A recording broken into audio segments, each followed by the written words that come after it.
So it gives me great pleasure to welcome all of you on behalf of Fever FM and HT Media Group. Welcome to the Superwomaniya Conclave and Awards 2025. Okay guys, moving on to our final panel of the day. सबकी super power ये रही है कि जो चीजें हमें बोली जाती हैं उसको एक कान से सुना और दूसरे कान से निकाल दिया. And one such thing that we have all grown up listening to is Log Kya Kahenge. ये elusive चार लोग.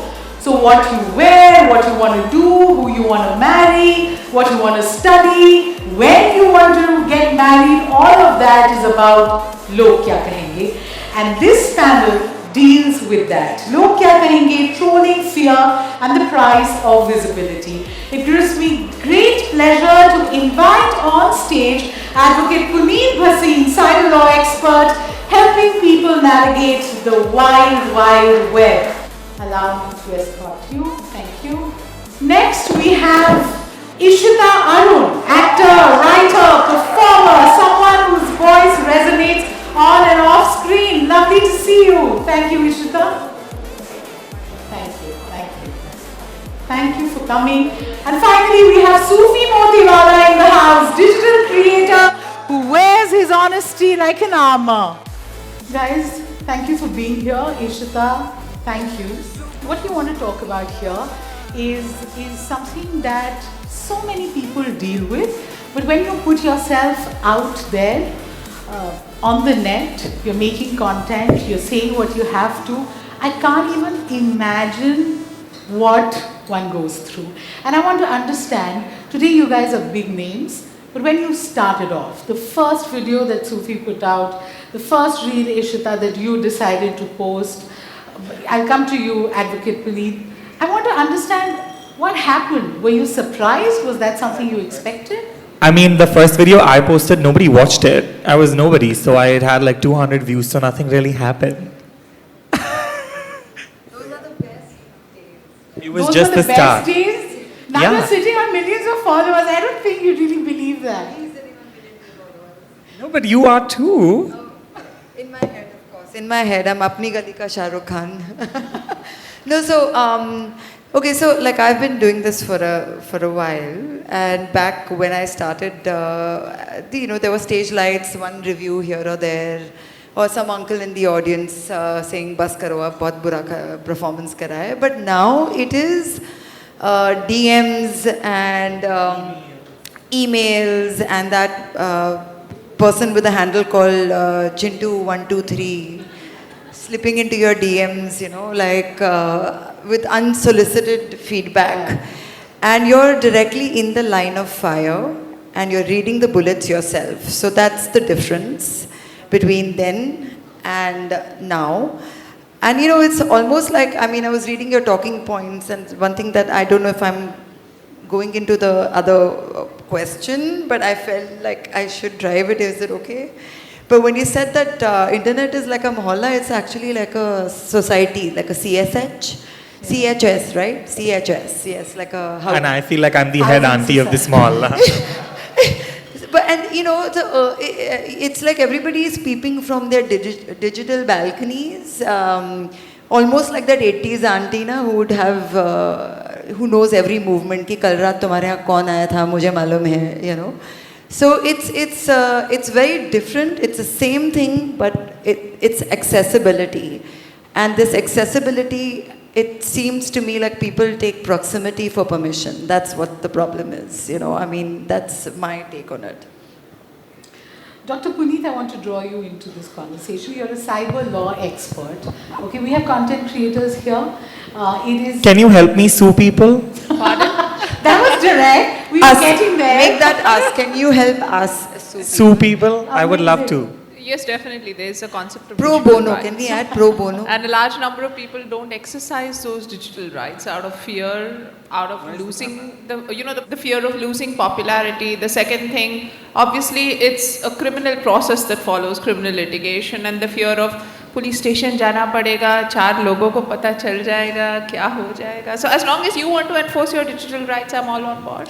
To all the people who have constantly attacked me, I'm coming for you with a legal litigation. Pro bono. Can I just say pro bono? No, I will pay her. I want her to drag them to jail. I love this. I love that the consultations have already started. But Dr. Puneet, honestly, tell us, is it easy? Is it easy today to exercise your legal right as far as cyber law is concerned, or is it just too huge to manage? No, it's absolutely easy to exercise. As a matter of fact, there is a lot of regulation in the last 10 years that has come in place in India. So, if you would have read about the social media regulations of 2021, every single social media platform has to have a grievance officer, an office in India. They're completely regulated by the Indian laws. Now they can't say we are regulated by the laws of US, Denmark, some or the other country. Go get an order there. That's not the situation. So the law enforcement in India can penalize them, catch hold of them. If there is a cyber crime, all the data records have to be maintained here. So the police officers can actually obtain identity records, IP address records, which earlier would seem like a distant dream because it was a standard mantra for almost every social media entity in India, even instant messaging entity in India, that we are regulated by the laws of XYZ country. As a matter of fact, they would even tell the law enforcement and the police officers that go get an order from there. Now, it's impossible for the law enforcement to do something like that. So I think 2021 was a turning point in our country. It was a build-up over 10 years of different regulations controlling, regulating social media, OTT. And 2021 was the turning point. Twitter challenged it. I'm sure everybody read about it. And they did not succeed in challenging that. So eventually, if any platform is in India, they need to comply and be regulated by the law of that land. So in India, it's Indian law. So in that way, I would say, yes, there is a lot an individual can do if you're wronged on the internet. If you're a victim, not just for content creators, but I would say, more than content creators, the major problem that comes in today is revenge porn or misuse of AI to create porn. So I see a larger number of cases of those wherein, believe me, around 80 to 90% of relationships, people get into it from the age of 14, 15, 16, very young in India. We are following the US model suddenly. And the fallout is also within a few months. And it's not always that, these kind of videos are personally shared between the couples, but, using other images with applications that create nudes, all of that is also happening. Revenge porn, which is AI created, actual revenge porn. And the worst other part of it is, different applications on your cell phones which are snooping on your photo library and your video library. So let's say, your husband or your boyfriend, whoever, you have recorded certain private moments for your own consumption. But you have no idea who the peeping Tom sitting in your phone is. It can be a very well-masked travel application which is gaining access to your photo library, and there are multiple such cases wherein nobody has shared anything with anyone. And despite that, private moments are there on shady websites on the internet.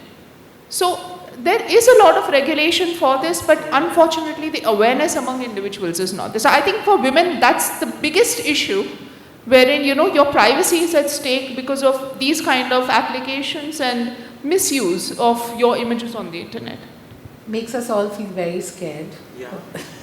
But I think this is a beast that we have to learn to control. Sophie, I want to come to you. You wear your fame very lightly, but people love your content. You can be mean, visceral, but it's something that so many people enjoy watching, right? But with that comes this whole segment that says, that's just so rude. I mean, why is he?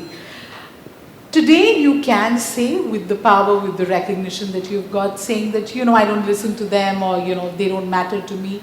But I want to understand the evolution of this journey. No, so for me, honestly, I think I've always had a very healthy relationship with the naysayers as well online. You reply to every I reply to a lot of them, especially because I feel like any thought or any idea that exists on the internet comes from somewhere. So even if there is something that someone is upset about, or even if there is something that they're not enjoying, it must be triggering something for them. And I am someone who is always okay and susceptible to the idea of, fixing something that's triggering. So I do read everything. I used to at one point of time. Now I've reached a point where I don't read anything at all, because I feel like my conscience in itself is so strong that I know what's okay, what's not. So I don't need a third person's opinion. But I think I've always been very okay with, taking what's constructive from hatred and leaving the hate part out of it. But of course, saying that is easy because we are so like, without even our voluntary decision, we have to read a lot of hatred about ourselves. That does sit in our brains quite a lot. But I feel like you just have to work through it. Yeah. You can't sit with it. Agreed. But when we're talking about Log Kya Kahenge, it's not like people say mean things only on the internet. We've all grown up listening to stuff honestly nobody deserves, and patriarchy in fact works in insidious ways where, you know, that's the conditioning, where if you don't conform to a norm, whether you're a man or a I woman. was just thinking, like, you know, the thing is that a lot of people, with whatever they watch on social media, they have this expectation that everybody is perfect and everybody is great and everybody is, you know, morally apt and 100% the best human being, Nobel Peace Prize winner. I don't know what this baseless expectation and where it comes from, because as human beings, we are flawed. So if you're coming here and you're expecting that in 160-second reel, you're going to find an angel, that's really not going to happen, and that's flawed. Like, you can't expect perfection from anybody, really. And I think, you know, with online, I think we should deal with empathy more than just judgment. Yeah, yeah. Ishitta, a couple of days back, you had to put up a post, and I thought it was just sorry state of affairs where people think everything is performative, that even if it's grief or it's celebration, you have to act, right? And you kind of put things in context and said that's not how human beings behave. But I think it's also the product of the times we are in, where, you know, you're watching people grieving and you think that's also content. Did it shock you? Did those remarks shock you, or what? No, like I said, normally I have a thick skin. You know, you've seen it all in various forms. I mean, I'm my mom's daughter. I've seen it in a different way when Choli came out. And like I said, it's just the accessibility that has changed, right? But I was compelled to respond because I said to myself that if I don't kind of call it out, are these people even going to see my story? Because like, they do slide into my DMs, but they're like those nosy relatives that show up on Diwali that don't even follow you. So they won't even see my stories. But for myself, I had to retort on my stories. For somebody else who may be trying to conform and fit one way of prescribing to, you know, a way that one thing should be done. And I think that that's prevalent in society. It's prevalent in even educated families in a very soft, understated manner. It's something that we're trying very hard to get rid of, is these prescription attributes of how one should behave. So I wanted to kind of say it, that it does not, and it was very funny because the section, firstly, the PAPs were not invited. Yeah. We have a massively thick and vast family, and we all went into action. So people were doing different things. Yeah. I was in charge of the last rites and taking care of that. And we told them not to come in. So what triggered this was the fact that we gave them the respect of being part of our professional lives. And when you have that access, you have to use it responsibly. So for that particular handle to only edit it and use it without any context was irresponsible, with due respect. And I'm very respectful for what they do for me in a professional term. But when you're coming into my family, you don't do that. Yeah. And for anybody else who may have had that experience, I felt it was important for me to say. I would like to add something that, you know, like we were talking about mohallas, like, yes, visibility is glamorous, but it's also constant surveillance. Not many people realize that. Yeah. And, you know, if you're laughing, you're fake. If you're not laughing, you're rude. If you don't smile, you're cold. If you explain, you're too dramatic. If you don't, you know, you're guilty. Yeah. And it's even stricter for women. Yeah. This mohalla has stricter rules for women. Correct. Sadly to say, when it comes to, you know, humor, even that is audited. I'm so glad you said that. So, you know, be witty, but not too witty, be comfortable, but, not make other person uncomfortable, beta. Yeah. That's the To make genre. everyone comfortable is suddenly a woman's responsibility. It is. Yeah. And that is, I feel it's contradictory to what we've been raised quietly by our parents who are very open-minded. Yeah.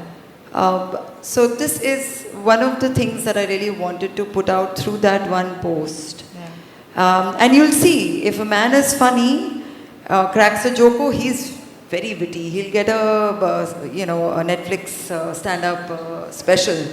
Yeah. And you, on the other hand, would be told, if you're a woman and there are, कि भैया थोड़ी सी ज़्यादा overbearing है, like, अमुफट है, like इस उम्र में शोभा नहीं देता. And trust me, you might be saying this quietly to yourself that, in 2025, come on, largely prevalent even in high societies. Agreed. And so, what do you do then? So for a mohalla like this, you just put on a show. So I hang the clothes out. Yeah. Redevelopment. No, I for the aunties with the binoculars or the people who are doing this, I hang the clothes out. I have my chai, blast the music louder because that's what you can do. Yeah. I'm not going to back down because that's courage. I feel like in just doing that, I'm going to laugh even louder. And so this time, just to wind this question and answer up, I had a planned trip to Spain, which was planned before this passing of my uncle. And we finished with our rites, and so we were told that please carry on like he would have liked you to. So obviously we are grieving, but we found ourselves in Spain on the cusp of the Day of the Dead and Halloween. And so my husband and I decided to go shopping for a wig and a moustache, and we dressed up like my uncle. And we laughed loud and walked the streets of Madrid and called up each family member who laughed and cried at the same time. Yeah. And that's how we chose to do that. And I posted it and I said, you know what? If this makes someone confident, and you'll be surprised. I got 2 messages. It's not like I was flooded. I would love to say that so that you have a misconception about my popularity. But no, I got 2 DMs. One person out of nowhere, that wasn't the intention. It now has come to my realization that it could have been the intent of what I wrote. And she said that I lost 3 people in the last 6 months and I was, drowned in grief because, one is only crying. But when I saw what you had written and how you have celebrated, and we're a musical family, and we laugh a lot, so we wrote songs and we laughed. She said, I felt that's how I could grieve. So it's mission accomplished. But I'm not going to stop laughing. It's going to be a louder laugh then. Amazing. And I think that makes all the sense.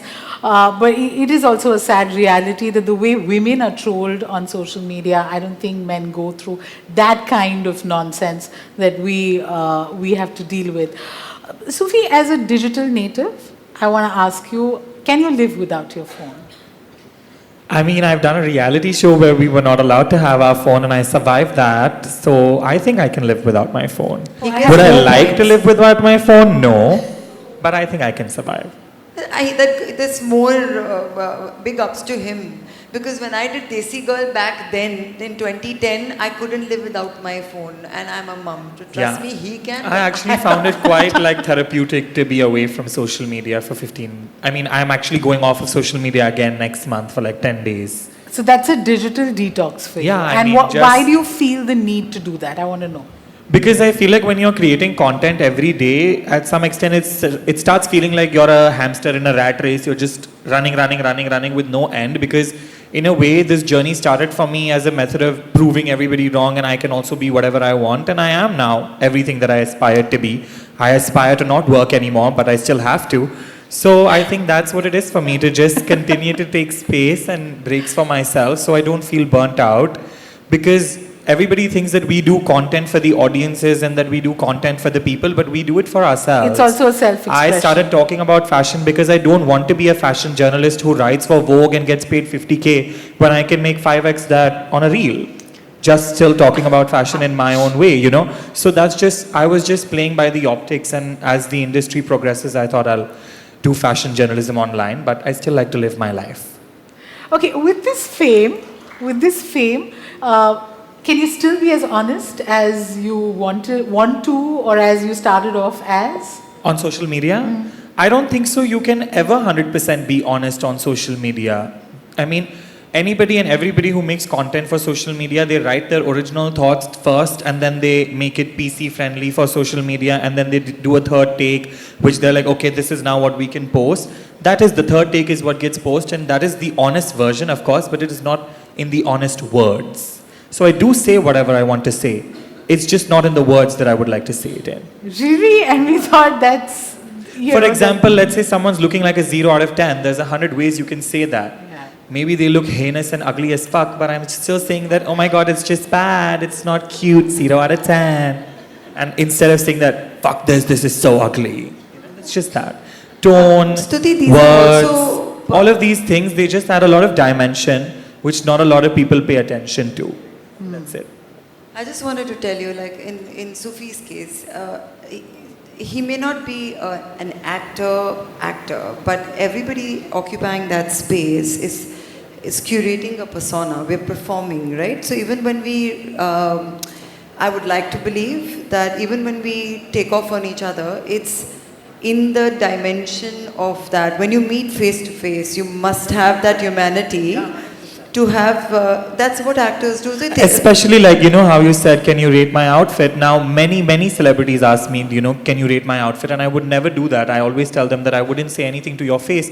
Because let's say even if I don't like you and I don't like what you're wearing and I voice that hey, I hate what you're wearing, I'm just not the kind of person who would want to ruin your entire night just because I have an opinion. I would much rather you hear my opinion the next day when you're not in those clothes anymore and you don't care. You know? But that's your persona. That's what I'm trying to say, right? You know, these are like what we create as actors, a small little worlds, and then when you come into the even playing field of humanity, you must have that to it shouldn't carry over. You're overextending that. There is a cut. Yeah. Right? So even if I'm ranting to something he said, that's within that purview of that medium. When you meet normally, you should have the humanity to extend grace. Also, I feel like, wouldn't it, like, if you met me and I was just as horrible as I was on my Instagram, wouldn't that be like predictable and boring? Isn't it much more funnier that I'm a whole different person when you meet me? Exactly. Perfect. Okay, you know, finally, like, you know, you spoke about going into a digital detox. You talk about how we are performing, and if you're conscious about it, you know, that's the way the world rolls. Ma'am, you spoke about how we need to be more aware of the legal rights that we have. But I want to understand that what is the effect on one's mental health when we almost exist on another plane, like this is the real world and it's literally another world that you open? I am very active on, let's say, LinkedIn to some extent. That constitutes 20 minutes a day. I'm off social media. I have a YouTube channel educating people about these rights, but don't view YouTube at all.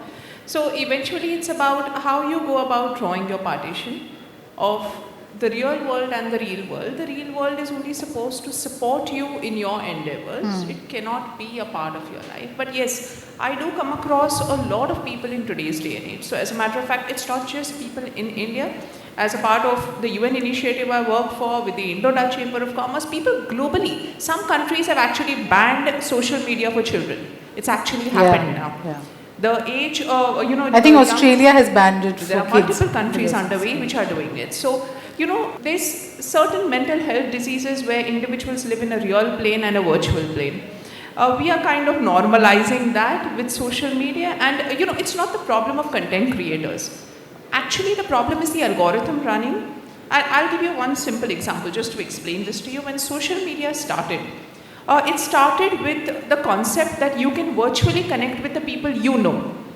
Correct? That's what we started 20 years back with. Some 7-8 years down the line, after those 20 years, it became you can connect with new people. Okay, some unknown people came into that same circle. Then another 5-7 years go down the line, and you can connect with anyone you want and network with people. The danger starts coming in. Then, content. Initially, the different applications started contents where you could post your reels, and mostly people in your friend group, people knowing you, were the ones viewing it. It was not enough monetization for the social media companies. As a matter of fact, people became aware of their privacy also. So if, I'll tell you 6 years down the line, 6 years back, I saw that, on a lot of applications, people whom I know stopped posting content or very little content. There was random, continuous content of different people coming in, 6-7 years back. So the same thing happened with Facebook also. People whom are not posting, but they are populating your feeds with content to basically addict you to see more and more content. Now, here the issue is not the quality of the content or the content creators, but it's the algorithms was entire objective. You've grown from there. TikTok was banned, lots of these things banned. Many countries have actually banned TikTok for the mental health issues that follow. So what tends to happen is over 6-7 years, the whole algorithm works in one reel to the other, to the other, to the other, which actually completely disrupts your brain cycle. The cortisol in your body gets affected, the brain hormones get affected, you do not sleep properly, you just go on and on, somehow overthinking. So the real problem lies in the monetization of your brain and your body. The application is not giving you anything for free. They're taking away your health, they're taking away your mind, they're taking away your brain, they're manipulating your thoughts, and in a way manipulating your cultural responses, your marital thought processes, your view of the society, your view of the world, your own view of your country also. That's what the entire objective is. So eventually that's what it boils down to, the growth of social media from networking to controlling the biggest asset any human being has, the mind. Ooh. Every time you answer a question, you leave us speechless. I'm like, am I reading the right books? Okay, a final question. We almost run out of time. Ishitta, you and then Sufi. You spoke about how Log Kya Kahenge wasn't something that happened to you when you started posting content online. You've seen it growing up, with your mother, the song that she sang, which still people talk about. By the way, it's famously known in my entire friend circle as my The song. Like if I ever need a pick-me-up, it's my The song. I just told her that the moment we sat down. Yeah. Okay, somebody asked me, I hope you don't mind, but I'm a big fan of your mother's. I was like, I wouldn't mind if you said you weren't. It's the first rite of passage. I come after. Yeah. So thank you. Yeah. I will let her know. But I think, understanding feminism, it's so much about learning and unlearning different things. And we're acutely aware of the privilege that we have, and we are because of the women who came before us. What's the one thing that your mother taught you that has still held you in good stead, and that helps you deal with all of this, that log bolte rahe, but you'll do what you want to do? It's exactly what I told you. Ki, at some point, you stop caring about who's looking into your world. You pull the curtains away, wave back, and you do you. Yeah. That's exactly what my mom did. In other words, I'm a fearless, I'm an FFF, I'm a fearless F word user. I'm just behaving myself, Sufi, spirit animal. Sorry. I'm that mom. I'm underage. So, it is exactly that. In her time, I came from an all-girls school in the 80s, from a class of 28 only, no sections. And my mom was one of the 2 working women at that time. And my dad was a sailor. Yeah. So in her way, she set the standard. Now she as a grandmother says, "Hai Ram, tum kaam kar rahi ho." I said, "Excuse me. Aap hi ne mujhe ye sab sikhaya hai. Ab retirement ki," and she's not retired herself, right? Yeah. So you learn from actions, and this is what she's taught me. I feel like that's the way to live is own your voice and don't edit it. Don't edit it. Sufi, who or what has been the strength in your life that you let no fixed definition shackle you? Honestly, for me, there's been nobody as such that I sit and discuss all of this with, because I don't really take. For me, what has been like, I will read everything, and most of it leaves like an imprint on my subconscious, and it's something that I deal with on my own. The one thing that I've always made sure to tell myself is that not all of it is real.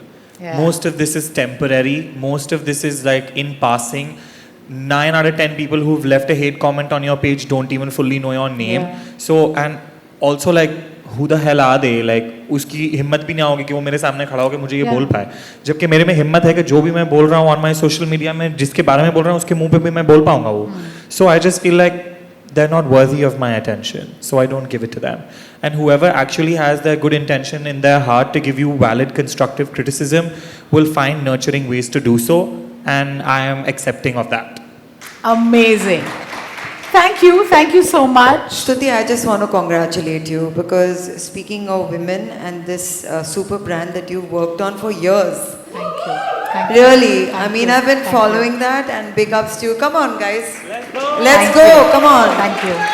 Thank you. So I'm here for Glenn and of course for the channel, but mostly for you, Superwomaniya. Thank you. Cheers. Thank you. It means so much. But it's on.